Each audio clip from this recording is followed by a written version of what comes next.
আত্মগোপনকারী ইমাম মাহদী সম্পর্কে জানতে চাইছেন আমেরিকার প্রেসিডেন্ট জো বাইডেন। এর জন্য তিনি হোয়াইট হাউসে একজন বিশেষ ইসলামিক প্রফেসর নিয়োগ দিয়েছেন।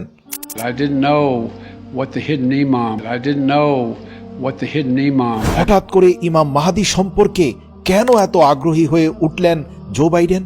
তাও এমন এক সময়ে যখন ইসরায়েল এবং ফিলিস্তিনের মধ্যে ইতিহাসের সবচেয়ে ভয়াবহ রকমের সংঘাত সংঘর্ষ চলছে।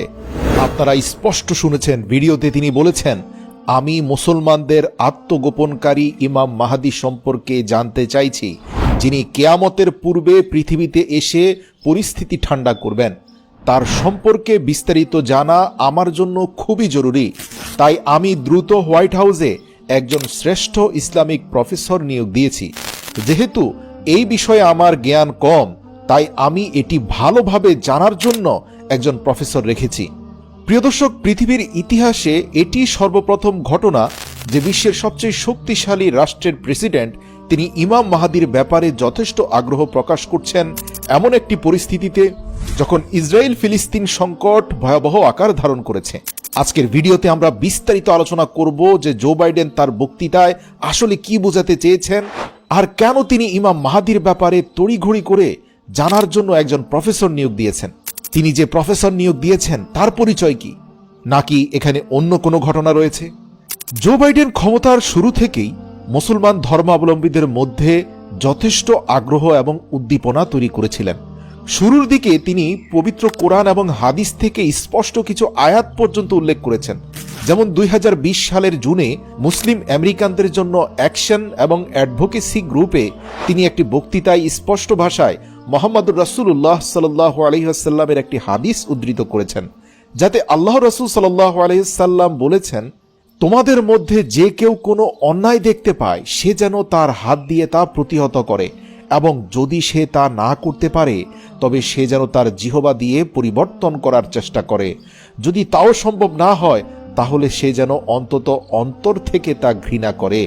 জো বাইডেনের বক্তৃতায় এই হাদিসটি উঠে আসার পর আমেরিকান মুসলিম কমিউনিটির মধ্যে যথেষ্ট উদ্দীপনা এবং উত্তেজনা তৈরি হয়। আর ইসরায়েল ফিলিস্তিন সংকটের শুরুতে এক আলোচনায় যখন জো বাইডেন বললেন যে তিনি ইমাম মাহদী সম্পর্কে খুব দ্রুত সকল তথ্য জানার জন্য একজন প্রফেসর নিয়োগ দিয়েছেন, তখন এটা আরও বেশি উদ্দীপনা তৈরি করেছে আমেরিকান মুসলিম কমিউনিটির মধ্যে। আল্লাহ রাসূল বলেছেন, কিয়ামত আসতে যদি মাত্র একদিনও বাকি থাকে তবুও আল্লাহ অবশ্যই আমার পরিবার থেকে এমন একজন লোক পাঠাবেন যিনি এই জুলুম এবং নির্যাতনে জর্জরিত পৃথিবীতে সকল অন্যায় দূর করে দিয়ে ইনসাফ প্রতিষ্ঠা করবেন। আমরা জানি মহান আল্লাহ এই মহাবিশ্বকে যেভাবে সৃষ্টি করেছেন ঠিক একইভাবে তা ধ্বংস করে দিবেন, যেটা কোরআন হাদিসের পাশাপাশি খ্রিস্টান ধর্মাবলম্বী যারা আছে তারাও বিশ্বাস করে। কেননা এখনও বাইবেলের মধ্যে কিয়ামত সম্পর্কে স্পষ্ট তথ্য আছে, যার সাথে পবিত্র কোরআনের বলা যেতে পারে 95% মিল রয়েছে, বিশেষ করে যদি আপনি শুধুমাত্র কিয়ামতের বর্ণনাগুলো মিলাতে যান। রাসূলুল্লাহ সাল্লাল্লাহু আলাইহি ওয়াসাল্লাম বলেন, কিয়ামত এবং ইমাম মাহদীর আগমন সুনিশ্চিত। ইমাম মাহদী আসার পূর্বে পুরো পৃথিবী শিরক এবং কুফরে পরিপূর্ণ হয়ে যাবে। মানুষেরা একে অন্যের উপরে জুলুম এবং নির্যাতনের চরম সীমা অতিক্রম করবে। এই পৃথিবী অত্যাচারে ভরে যাবে। জালিমেরা প্রকাশ্যে বুক ফুলিয়ে জমিনের বুকে এমনভাবে চলবে যেন মনে হবে সকল ভালো মানুষ পৃথিবীতে অসহায় হয়ে গেছে, এই পৃথিবী শুধুমাত্র জালিমদের জন্য। মিথ্যা বলার মাধ্যমে দুনিয়াতে অনেক বেশি সুযোগ সুবিধা এবং দুনিয়াবি ফায়দা অর্জন করা যাবে। সত্যবাদীরা পদে পদে লাঞ্ছিত হবে।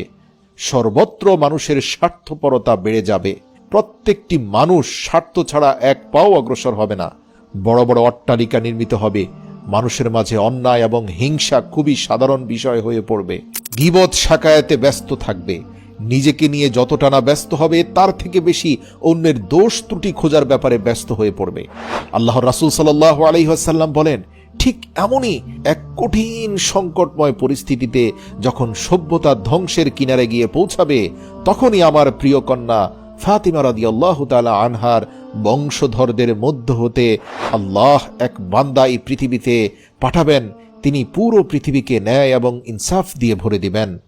আল্লাহর রাসূল বলেন, ইমাম মাহাদি আগমনের পূর্বে পৃথিবীর শাসন ক্ষমতা মুসলমানদের হাত থেকে চলে যাবে, বিশ্বের সার্বিক পরিস্থিতি অত্যন্ত প্রতিকূল হয়ে পড়বে, সর্বত্র শিরক ছড়িয়ে পড়বে, রাষ্ট্রের শাসকগণ ক্ষমতাশালী পাপিষ্ঠদের আনুগত্য করবে।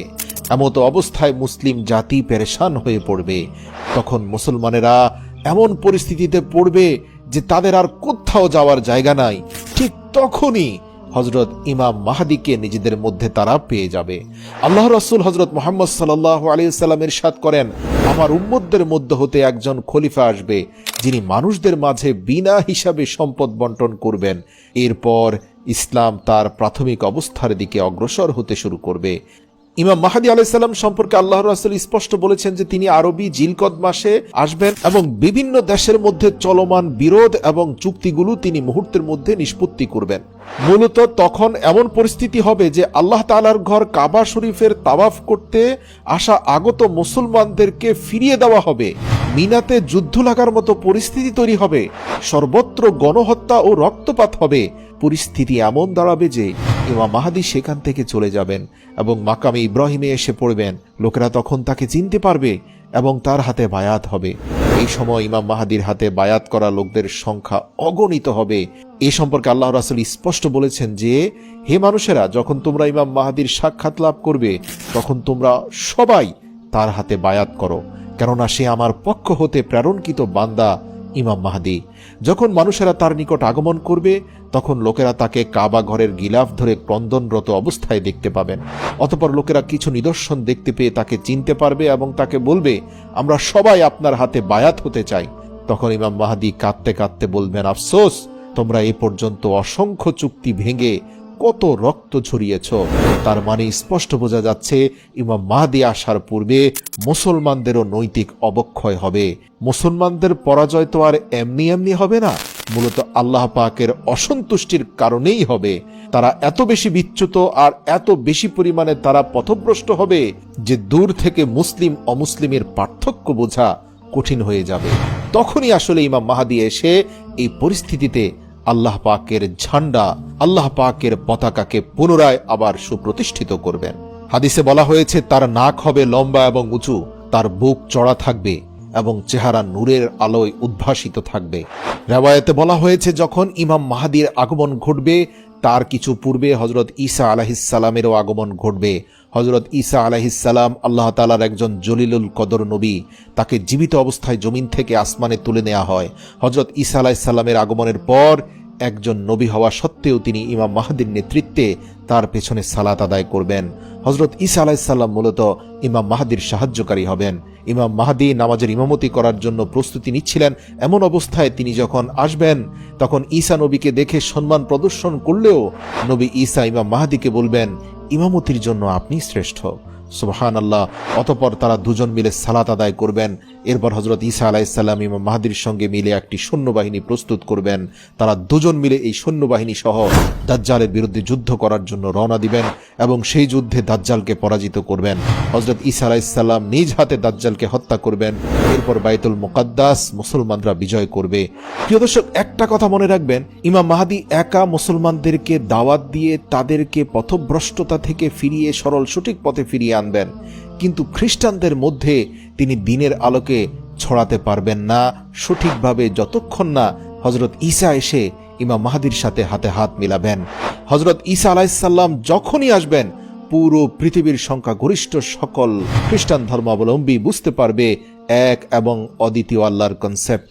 তারা স্পষ্ট বুঝে যাবে যে ঈসা আলাইহিস সালাম কখনোই ক্রুশবিদ্ধ হননি।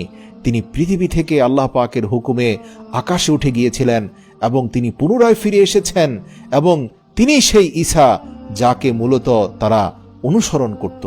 আর সেই ঈসা আলাইহিস সালামের মুখ থেকে যখন লা ইলাহা ইল্লাল্লাহু মুহাম্মাদুর রাসূলুল্লাহর বাণী আসবে তখন সকল মুসলমান এক এবং অদ্বিতীয় আল্লাহর অনুসারী হওয়ার পাশাপাশি পৃথিবীর সকল ধর্মের মানুষজন এক এবং অদ্বিতীয় আল্লাহর স্বীকৃতি নির্দ্বিধায় দিবে। বর্তমান পরিস্থিতি স্পষ্টভাবে বলছে সে সময় বেশি দূরে নয়। বিশেষ করে ইসরায়েল প্যালেস্তাইনের ঘটনার সাথে কিয়ামতের অনেক সম্পর্ক রয়েছে। কিয়ামতের নদী মধ্যপ্রাচ্যেই রয়েছে সেই ফোরাত নদী, তার পাশে লেবানন সিরিয়া, তার মধ্যখানে ইসরায়েল প্যালেস্তাইনের সেই রক্তক্ষয়ী সংঘর্ষ চলছে। পরিস্থিতি এখন এতটাই ভয়াবহ হয়েছে যেন মনে হচ্ছে কিয়ামত অতি সান্নিকটে। আর পবিত্র কোরআনের পাশাপাশি এখনো অন্যান্য ধর্মগ্রন্থগুলো এই স্বীকৃতি দিচ্ছে যে পরিস্থিতি এখন কিয়ামতের দিকেই যাচ্ছে।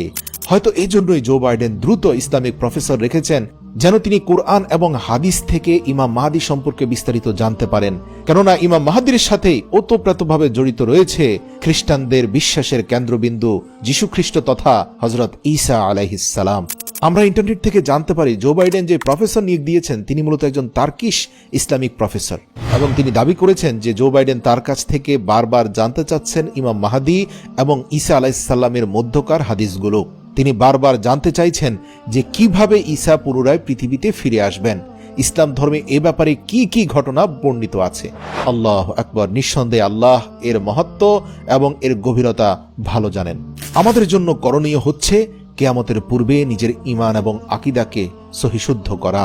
কিয়ামতের আগে যে সকল পরীক্ষা আমাদের উপর আসতে পারে তার সম্পর্কে সুস্পষ্ট ধারণা নিয়ে সেই ধরনের পরীক্ষা মোকাবেলার জন্য যথাযথ প্রস্তুতি গ্রহণ করা। মনে রাখবেন, গীবত, শাকায়াত, মিথ্যা, প্রতারণা, স্বার্থপরতা এই সকল স্বভাব কিয়ামতের স্বভাব। সুতরাং আপনার আমার মধ্যে যদি এগুলো থাকে, আজ থেকে তা শপথ নিয়ে অন্তর থেকে দূর করে দিন। মনে রাখবেন, ইস্তেগফারের সাথে থাকলে এই সকল স্বভাব থেকে দূরে থাকতে পারেন।